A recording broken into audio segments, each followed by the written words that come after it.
આદિપુરની હિન્દી માધ્યમની શાળા નંબર 2ના શિક્ષકો અને આચાર્ય પ્રવાસ પર નીકળી ગયા।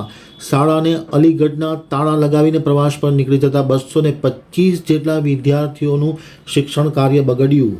હવે છે ગાંધીધામ આમતક ન્યૂઝ બ્યુરોનો એક વિસ્તૃત અહેવાલ। આદિપુરમાં આવેલી હિન્દી માધ્યમની શાળા નંબર 2ના જવાબદારો સામેની ગંભીર બેદરકારી સપાટી ઉપર આવી છે।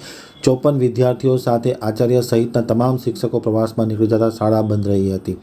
નિયમ અનુસાર જેટલા વિદ્યાર્થીઓની અને શિક્ષકોની મંજૂરી હોય તે જ પ્રમાણે પ્રવાસમાં જવાનું હોય છે। બાકીના તમામે શાળામાં હાજર રહીને વિદ્યાર્થીઓના શિક્ષણ કાર્યને કાર્યરત રાખવાનું હોય છે।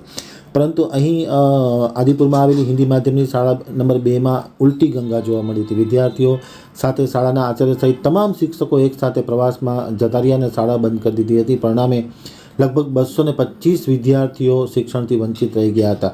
CRCની વિઝિટ દરમિયાન સમગ્ર મામલો સપાટી ઉપર આવ્યો હતો। શાળામાં લગભગ 280ની આસપાસ વિદ્યાર્થીઓ છે અને 6 શિક્ષકો છે। તે પૈકી 54 વિદ્યાર્થીઓ સાથે તમામ શિક્ષકો પ્રવાસમાં ગયા હોવાનું સપાટી ઉપર આવ્યું છે। ગંભીર બેદરકારીઓ સામે આવી છે। જોકે આ તકે હિમાંશુ સિજુ કે જેઓ તાલુકા પ્રાથમિક શિક્ષણાધિકારી છે તેમણે પત્રકારો સાથેની વાતચીતમાં સમગ્ર ઘટનાની તપાસ શરૂ કરી દીધી છે અને જવાબદારો સામે પગલાં લેવામાં આવે તે પ્રકારનો રિપોર્ટ જિલ્લા પ્રાથમિક શિક્ષણાધિકારી કચેરીને પણ કરવામાં આવ્યો છે। ખૂબ જ ગંભીર કહી શકાય તેવી આ બેદરકારી સપાટી ઉપર આવી છે।